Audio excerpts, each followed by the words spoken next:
Hello, welcome to Grief is Real, Big, Better Shared. So we have figured out there are so many things that we wish we could be prepared for when we're grieving. So many that we have 2 episodes of this podcast. So let's jump back in and talk more about the things that we wish we would have known. I'm Kevin Lee, President and CEO of Mid-America Transplant, and we are honored to sponsor this episode of Grief is Real, Big, Better Shared. At Mid-America Transplant, we have the privilege of working with families across southern Missouri and northeast Arkansas who make the heroic decision to donate their loved ones' organs or tissues. While donation often brings families comfort, they are still heartbroken by their loss. We are driven by compassion for these families and continue to walk with them through their grief journey. Mid-America Transplant provides several programs to help families memorialize their loved one, but we believe that some of the best support can be provided by a grief center. We are proud to work with the Center for Good Grief and appreciate everything they are doing in the region to bring healing to people who are coping with loss. Mid-America Transplant is inspired by life and by the donor families who give transplant patients a second chance at life. For more information about being a donor, visit sayyesgivelife.org. So we've sat with a lot of grieving people over the years, and one thing we hear over and over is, why didn't anyone tell me it would feel like this? So we're going to jump back into part 2 of the things that nobody ever told me about grief, and we're going to talk about the things that often catch us off guard. So joining me for part 2, we have grief counselors Melissa and Maria back today. So thank you so much for being here. And this is part 2. So we know there are so many things that we hear from clients that nobody prepared them for. So where do we want to start off now? Well, I think something that we all expect is for grief to be uncomfortable, but I think that we're not prepared for what those uncomfortable feelings will be.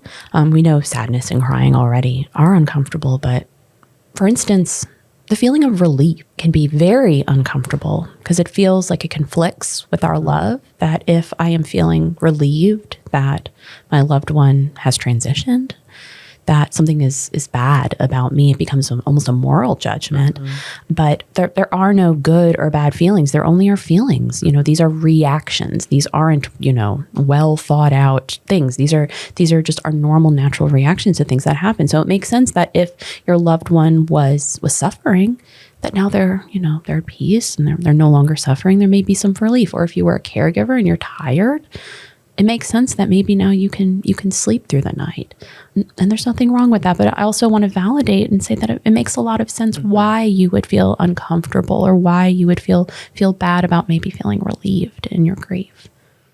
And a lot of times those uncomfortable feelings like relief, then it takes you to another uncomfortable feeling, which a lot of times when people start feeling relief, it's followed by surge of guilt, like you were mentioning. And so then you have, uncomfortable feeling on top of uncomfortable feeling, and which that leads to, I'm completely overwhelmed. So another uncomfortable feeling in my grief. Right. Definitely. And I think guilt, in any context is so hard, but especially in our grief, because death is so outside of our control. And very often something that surprises a lot of clients when I talk with them is that our guilt is often tied to wanting a sense of control and predictability. The world is feeling like a really out of control place when we lose someone, and we want answers, we want reasons. Searching for meaning is one of the things that we know is so important in our grief work. There's value in asking the questions we want. Like I said, we want those answers. And when we can't find them, we start pointing the finger at ourselves and trying to look at what we could have done differently because, in this crazy world, only us. Only we can control ourselves. So even though we didn't know anything, even though, you can't see what's going on from inside of something. Right. You can only truly understand. Hindsight is 20/20. So, we do the best we can with what we know at the time. Mm-hmm. And it's just really hard to give ourselves that grace. Yeah. And you mentioned anticipatory grief and uncomfortable feelings that can come from that, or if you were a caregiver. And so I think there's a lot about anticipatory grief that no one prepares you for in that moment and then the grief that follows after the death. Well, and I think a lot of people maybe have some confusion about what is anticipatory grief. It is the grief we experience when we know that there is an impending loss of a loved one, when our loved one may have a terminal illness. And we're experiencing all of the same types of reactions in anticipatory grief, the physical, spiritual, behavioral reactions, and of course the emotional reactions that we've talked about. I think sometimes where the confusion about anticipatory grief comes in is that there might be the idea that, well, I've grieved, therefore I will not have the intensity of grief after my loved one dies. And often we have to, when we do see clients maybe going through that anticipatory grief is talking about how really there is no way to, first of all, predict exactly what that will look like, but also, again, we just don't know as we've gone through that anticipatory how that's going to look afterwards. And I think when we were talking about relief, sometimes that is a common reaction that people experience because they've watched their loved one suffer. Right. And so I think that, we just have to validate that is a normal grief reaction, especially when we're maybe watching someone suffer in that terminal illness. Right. And that can look different as well, sometimes with some of these deaths that aren't as predictable. Sometimes if a loved one is struggling with addiction, you may think, oh, maybe I should have done more for them, and there can be an anticipation there of, they're on this path. And then if, they die by an overdose, now we're wondering, what could I have done differently? Which is some of that guilt as well. So there's an odd ground where it's almost like we have one foot in anticipation, but then we also have this other foot in just trying to do what we can for them, but also protect ourselves. So it just gets so sticky. Along those same lines, you are reflecting on all the things maybe you did do if somebody was struggling with addiction, just like if it were a physical illness, how were we trying to get them help or with treatment and things like that. And so there is a level of that anticipatory grief for sure. And the fear and worry that you go through out when your loved one is going through addiction. Yes. But I think, too, even when we know that someone's illness is terminal, that, their death is impending, it can still feel sudden, too, right? Especially, I think, with something like addiction is, you're going to have that ongoing fear and worry that this could happen. And when it does happen, it still feels sudden and unexpected. But again, I think it's remembering that there is no way to predict what those reactions are going to look like, and just the surprise that sometimes it's more intense than we expected. Yes, definitely. I think people think, again, like, oh, I've started the quote unquote race early on my grief, so I have gained this ground. Right. But it's more so that maybe we've started to dip our toes in that ocean a little bit earlier. Started to just experience some of these reactions in advance. It doesn't necessarily mean we've gotten a head start. It just means that we're starting to anticipate no longer having the special person with us. And we know that grief is love. So we're already just starting to predict missing them. Also with anticipatory grief, sometimes I think when maybe if it's a person who's caring for someone who, has a terminal illness, I've heard or they've asked me before, what's wrong with me? It's like I'm giving up on them already because they're starting to feel the grief. They're starting to feel the physical parts of the grief, the emotional, that cognitive piece. They're starting to try to imagine a world without this person when they're still here. And then they start beating up on themselves because I'm giving up on them. They're still alive. That is the anticipatory grief, that your mind and your body and your soul they're trying to understand what's happening. But I've seen a lot of the guilt on that side of, why am I having these thoughts now or these feelings now? And it's anticipatory grief. So another thing that people will say, nobody prepared me for this, was all of the other losses. We've talked about that on this podcast before. We lose the person we can see, touch, and feel. But man, we lose so many other things. Absolutely. I think that in the first part, we talked a lot about relationships and how the relationships sometimes we lose those, or we realize there were dynamics in that relationship that, we start to sort of see the bigger picture, and there are a lot of changes or even losses of those relationships. Some other secondary losses that a lot of clients go through would be financial changes that they're going through. Another one is that, they're grieving the loss of the future with that person, whether it was a spouse, a child, other family members. There were things that they had planned, and this is what we thought it was going to look like, or I'm missing out on this experience with that person. And so there are just so many little pieces to even just the secondary losses. Another piece of a secondary loss would be our faith. People, do struggle with their faith and grief, as we've discussed, that spiritual facet of grief. But I think when people, let's say, have that strong faith throughout their life, and then they start to question, why me, why my loved one, or that search for meaning, or just examining parts of their faith that they've never maybe taken as much time to look at. And again, we've talked about our identity, who we are and how do we move forward without this person, and what does that look like? And even maybe changes in some of our beliefs and values. There can be so many other losses. And I think that is something, the stress of that is, and just sort of trying to figure out those on top of going through the pain of missing that person and loving that person is so unexpected for our clients. We say this is called grief is real. That is probably the best example of grief being real, and grief being big. There's so many components. There's so many losses that none of us asked for, but they're here and they're ours. I've even heard a teenager was telling me, is the youngest in the family, 3 older siblings, and dad had taught the other ones how to drive. And so a secondary loss for that child was, I don't get that experience.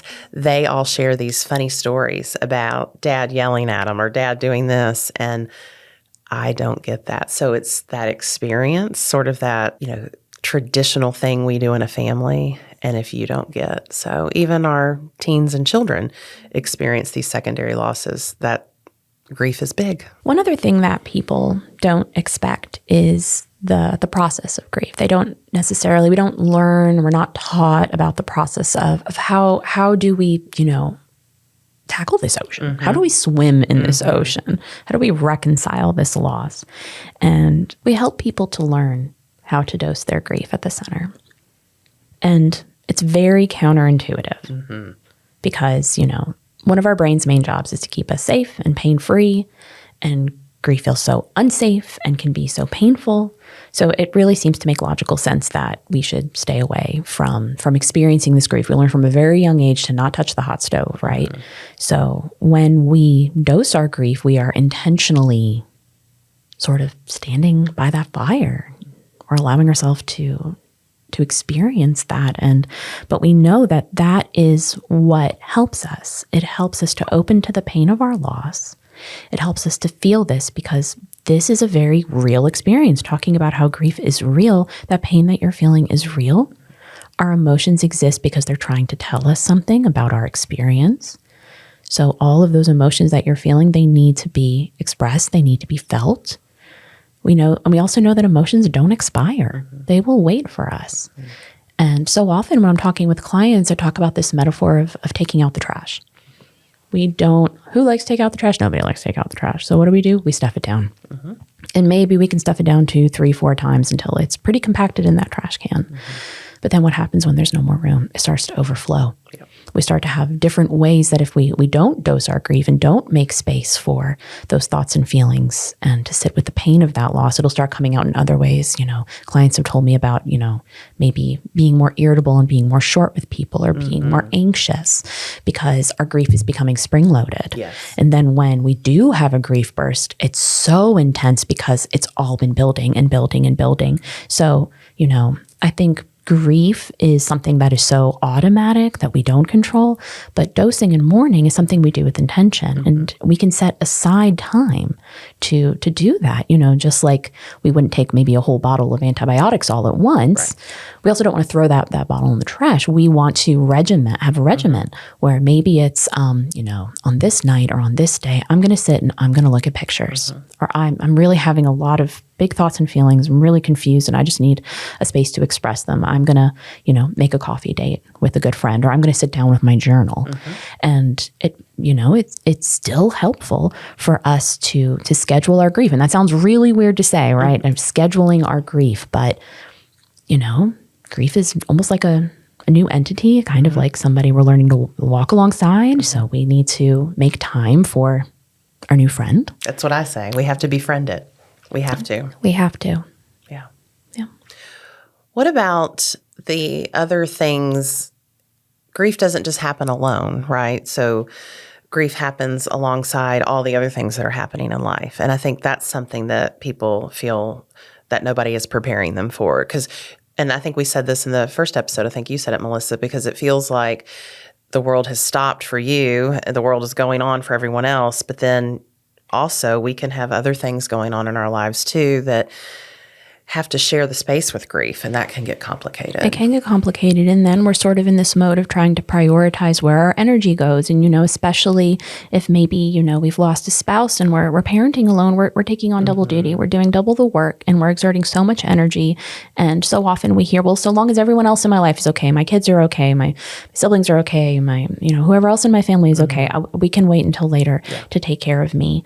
But, we need to make that space not only to cope through expressing our grief and having that active mourning, but also that self-care, because life keeps lifing, as they say. Life is already stressful on a normal day. That's right. And to add this on top of everything else can just feel so overwhelming. It's just one more thing to balance. So it's really tempting to put our grief on the back burner. It's really tempting to just put it to the side. But just like we're learning to live without our loved one, we're also learning how to rebalance all of these stressors in our lives. How do we approach all of these things, in this new ecosystem that we're in, so to speak. And it's complicated because sometimes, because of whatever the experience is, the grief does get put on the back burner. If somebody has their own health that needs to be addressed. And so we do see people who are maybe a couple of years out who are coming back to regrieve, and they're really at the beginning, and nobody prepares you for that. They're sort of like, well, it's been this many years. I'm sorry that all that other stuff was going on. I'm sorry you were getting chemo and fighting for your life, but it's been 3 years. And that's where people can feel back to that loneliness in their grief, isolated, because they didn't have any more space for it. Well, I think that also goes back to the expectation of what grief should look like. Right. And how there are circumstances sometimes that are going to affect how we grieve, and that it wasn't that you were avoiding your grief. Right. It wasn't that you weren't trying to do the things you needed to do to mourn. It was that you had all of these circumstances coming up in your life that you had to take care of before you focused on those grief reactions. Right. Yes, which is so understandable. We are limited. So limited. We are so limited. And, if you didn't have a chance to, grieve in the beginning, that's okay. It's okay to start it now. They say time heals all wounds. And it doesn't. It depends on what we do at that time. And if you had other things that were competing for your attention, and you had to triage and you had to give those things your time and energy, again, that's not bad or wrong. You're just trying to survive and to take care of yourself. So it's okay if maybe we're starting our journey a little bit later.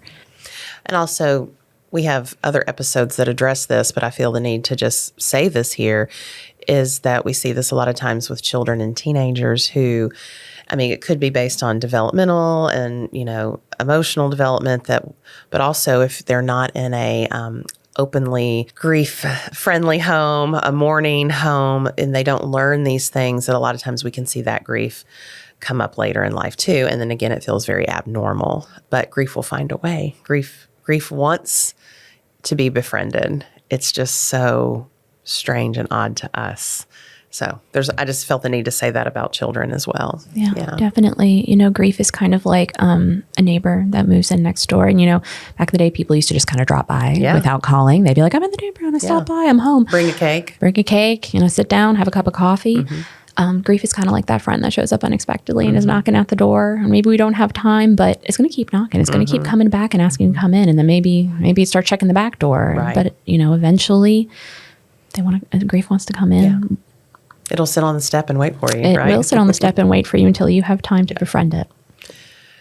All right, how about this word? Nobody prepares people, or nobody tells people the truth about this word. Closure. Yeah. Closure. Yes. Closure is for doors. There you go. I love that. Closure is for doors, because we know that our grief heals, but our grief never fully ends because our love never fully ends. And I think people are so often looking for a tidy bow on their grief, which if you listen to our past episode, we talk about media portrayals of grief and how, we think that it's going to be a very clean process with a nice tidy bow. But what we find is that it's not so much closure as it is something that we call reconciliation, where, we're learning how to live without our loved one. We're learning who we are now. We're learning what the world looks like and how we proceed. But we're also learning how we take our loved one with us and continue that bond. And if we were to talk about closure, I would say that maybe that's the closest we get to a quote unquote closure. But just like Melissa said, closure is for doors. That's right. And we're not doors. We're not things. We're humans. We are dynamic, changing beings. We're always beings in the act of becoming, shifting, and changing, even without our grief. Right. So it's just one more strand to weave into the fabric of who we are. Right. Another thing that nobody tells you and helps you prepare for is all of the business and the work that comes with the death of a loved one. Yes, that is definitely something that comes up so much in our sessions, and it relates back to all of the stressors that a lot of people experience in their grief. And, one of the things, the business, I guess, of grief is what we talk about. And that can be anything from, again, finances, changing bank accounts, paperwork. And when we see our clients and they say, I'm going to have this wrapped up, because we do, a lot of people want to get things finished, and then they'll come back and say, well, that turned into 2 phone calls, and now I have to go take care of this, or I didn't even know that this existed. I didn't know I had to do this. And so again, it adds to the stress. Sometimes I think it can get in the way. It's one of those things that can get in the way of our ability to focus on our grief. Even when we talk about dosing that grief, this is just taking precedence. And so, just allowing yourself that time to take care of these things, and knowing that, okay, maybe I wasn't focusing on my grief. And as you start to maybe have less business type activities, that it's okay now to maybe focus more and be more intentional with your grief. The business is a part of your grief, right? You've lost that person. It's, having to figure out passwords and bank accounts and, the list goes on. So it is sort of that taking on new roles too, that taxes things that you never maybe had to, do by yourself. Yeah. So right. We're already operating at a diminished capacity when we're in our grief. In our last episode, we talked about how physically we're fatigued. Also, maybe we're not sleeping as well. Maybe we're not eating as much or getting the right nutrition, which also decreases our energy. And we have these increased demands. And sometimes the more sudden we lose someone, the more demands are on us. So I've talked with clients who say, well, we weren't expecting this. They didn't have a will. So now we have this extra element of managing an estate that now is a part of everything. So that definitely can just complicate things. But I think because everything is so complicated, everything is already feeling so chaotic, I think it is so important to give ourselves grace, to be patient with ourselves, to offer ourselves kindness and compassion. Something else that comes up a lot with our clients, and I would say it kind of falls under this category, is just that rush to maybe get rid of things or to go through personal items.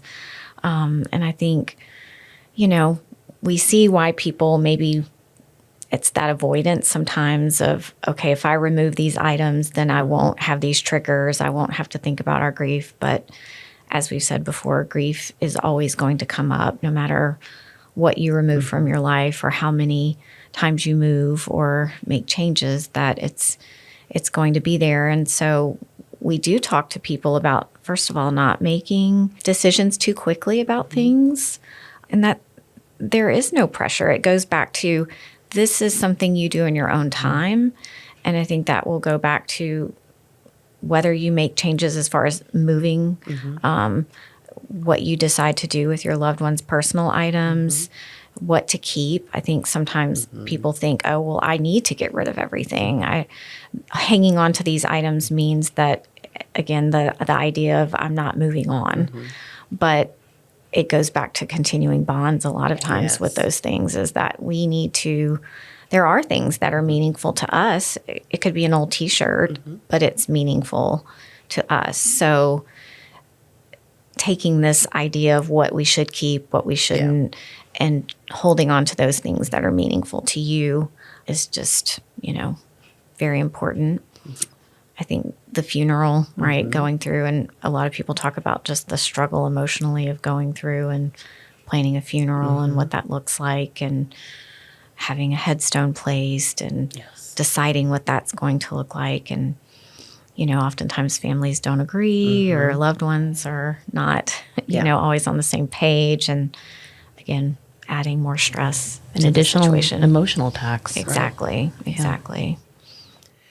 Other parts of the business that I was thinking about as I was listening to you is just some of the things that, nobody prepares you for this. You don't know until you do it. But, and like you're talking about the funeral, it's what made me think about it. When you're at the funeral home making plans, they ask you this question: how many copies of the death certificate would you like? I don't even want one. Why? I remember, that's a question. And I remember saying, well, how many do I need?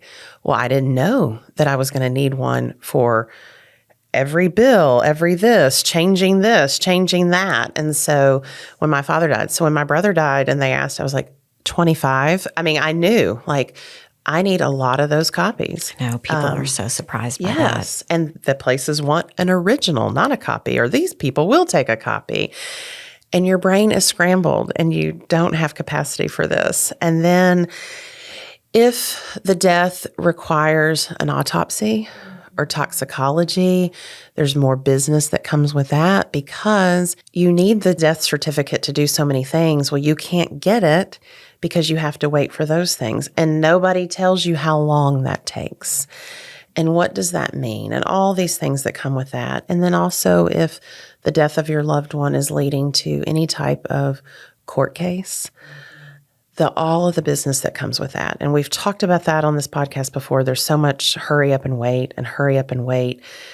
And so for those of us that like a to-do list and like to get our to-do list done, the business of grief, that to-do list doesn't work very well. It moves slowly. And it's oftentimes not because of you, the griever. It's all the people around you that you have to rely on for the business. Melissa, I love that you said passwords earlier. I had a client one time, she was so angry because she could not get her utility bill changed to her name. It was in her husband's name. They'd been married for 40 years. She's like, I didn't know it needed to be in both our names. And then she was mad at him because he hadn't done it. And it was all of these things. And she was like, I'm probably not going to have utilities soon because I can't do this. And part of it was she didn't know the password and she didn't know something else. And it just takes you on this road to what we've said a couple of times, back to attacking your self-esteem. Yeah. I'm terrible. I'm horrible. I'm stupid. He's stupid. We're all stupid, and just attacking all that. So that business of grief, it is so real and complicated when you don't have much capacity. I even remember when my brother died, he had a house. All of a sudden, that became my responsibility. I had a full-time job. I was grieving. I had all these people that were grieving, and now I had to pack up a house, and I had to decide what his 2 children might want in the future down the road. It was exhausting and overwhelming. And that business. And that was a time crunch. Like we had until a certain date, and that had to be wrapped up. And that's so unfortunate Yes. for people when they don't have a choice Right. in moving or making changes, big changes in their life that they would have never expected. And I think even if your loved one did prepare and they did all the paperwork and you did all the things legally, that there's still Yes. so many unexpected things that can come up in, an estate Yes. or again, it may be with relationships Yes. with family Yes. and disputes over, things not being the way they think it should be. Definitely. And there's no checklist for that either. Just like our grief is unique to us, all of this Yes. business and all of the responsibilities are unique to us. So that's why it's so important to be patient with ourselves, because you've never done this before and you're doing it with that lowered capacity. So Let's say that one more time. You've never done this before. You've never done this before. Never. It's a new thing. You're learning how to do a new thing Yes. when your brain is already feeling scrambled. So grace, patience. Grief is big. Self-compassion. Yeah. Yes. We mentioned this earlier, I think several times. It's the whys, the whys, the whys, the whys. Nobody tells you about the whys and how you are going to ask yourself and wonder and try to figure all of this out. So you were talking about the reasons we grieve the way we do, or what we call the whys of grief. And we have talked about this, when it comes to, what our grief looks like, what affects that could be that specific relationship with our loved one. Maybe there were things that were unfinished with your loved one. Again, I think it goes back to your grief being a reflection of the bond you had with that person. We were talking about different types of death, whether that's, a terminal illness or an unexpected loss. So the circumstances under which your loved one died can play so much into what our grief looks like. We talked about, our experience with planning a funeral and a memorial. And it's such an important thing to have that ceremony to honor your loved one and even to continue that. But having that initial experience can help us focus on sort of the healing and the beginning of the healing that we need to do in our grief. A lot of times I think people think, oh, you're done with the funeral and everything goes on. But I think it's completely opposite. And that's sort of when we're able to maybe start on our healing journey. Just the support we have in our life, the people in our life, and, that affects how we mourn so much. We've talked about whether people are understanding, supportive versus, maybe not understanding our grief. And so it does make a big difference to have people in our life who can listen and give us, ideas for how to do things. There are just so many different ways people support us. And so we need to figure out, what our support system looks like. The unique personality of our loved one, right? They're just, again, we talk so much about how our loved one is woven into our day-to-day. And so, that is, again, going to play so much into how we grieve and just the little things that we notice that come up. And then, we notice too, like our own personality.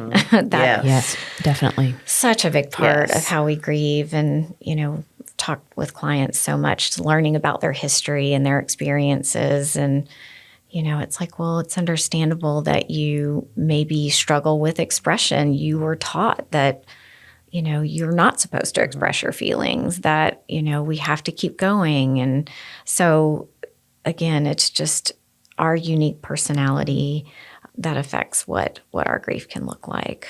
I had a client one time sit down and say, now look, I love humor and I love dark humor, and that's how I'm going to cope. Are you okay with it? And I was like, yes, go, because that was their unique personality. Exactly. And so I knew that was going to be part of it, but also we want to make sure that's not all of it. But everyone is so unique. And you said the loved one, our loved ones are all so unique. That's where That's why we can't like write a book with all the steps and stages, because we are, as Maria has said so beautifully several times, we are unique individuals. We're not robots. Our loved ones were unique. Therefore, our grief is unique. Right. And that's why our grief can look different when we lose different people. So, all of these different factors, can make a lot of unique combinations. Maybe, people will come to us and say, well, I've lost people before, but it's never been like this. What's wrong with me? What's going on? And it may be, you lost maybe an older member of your family that, this was expected, and maybe they didn't live nearby. So that would influence your grief in that they weren't in the fabric of your day-to-day life. This was an expected loss. So of course you miss them, you love them, but maybe that was more easily reconciled compared to someone that you see every day who lives in your home. And maybe, there was what we call an out of order death where, this wasn't expected. They were young. And that's just those two factors. That's just two factors and how that can influence our grief, let alone all of the other things that Melissa was talking about. Right. We've also talked about some of the changes we go through and just, the way we see things and values. And I think that's where, when our cultural background or, how we grew up and, learned our values and beliefs, and now that's completely shaken, right? And so that is such a big part of, again, how we grieve and just, how we're moving forward. Yeah. Absolutely. So many things impact our grief. The uniqueness that we've talked about, the world around us, and all of these things that we've talked about in both of these episodes that nobody prepares us adequately for. I think one of the best, or one of the ones that can give us hope and maybe meaning and maybe some joy, is that we can actually learn to live our lives, this beautiful life, and live it with our grief. And learning how to do that can happen. It takes a lot of work, but it is something that we're not prepared for either. Right. Just like we were talking about how there's no such thing as closure. That doesn't mean, though, that that you cannot learn to live with this and thrive without your loved one, not only survive. And so often grief starts off feeling like this heavy burden that we're forced to carry on our backs, or we're just kind of dragging it around behind us. But after a while, we start to realize that this isn't necessarily just this additional weight. This is our love. So often we say that find is love with nowhere to go. So over time, we learn how to carry our grief in more comfortable ways. We find the brighter spots of grief, whether there can be comfort in our grief, where we start to feel those continued bonds, or we start to be able to reminisce and find those ways where, of course, we're going to have those waves that we talk about so often. There will be times of discomfort, but we learn how to surf them out. We learn what our surfboard is, or maybe it's a boogie board, because we're all different. Right. We find how we ride out those waves, and we find that there is another side to this. Yes. Yes. Well, we say it all the time. Grief is real, big, and better shared. That's why it's the name of this podcast. We don't really know anything else that's truer than that grief is real, big, and better shared. And that is why we did this 2-part episode of all the things that nobody prepares you for in grief, because we can't just simply give anyone a checklist, because of the uniqueness and because of the love. So remember, you grieve because you love, and your grief is unique as you are and as the love for the person that you are now grieving. Thank you, Melissa and Maria, for being here and for covering these very, very important topics with us. I really appreciate everything that you said today. Thank you so much for having us. Thank you. Grief does heal. Let me say that again. Grief does heal. But like we've said, grief demands attention and care. It also needs support and patience. Remember that your grief is a reflection of your love. You are not alone. The world is full of many grievers like you. You can learn more about us at www.baptistgriefcenters.org. You can check out our YouTube channel, Baptist Centers for Good Grief. can check out our podcast wherever you get your podcast. Also, know that you can reach out and let us know if there's a topic that you're interested in learning more about. You're welcome to email me at angela.kelly@bmhcc.org. That's angela.kelly@bmhcc.org. And remember, grief is real, big, better shared. We'll talk soon.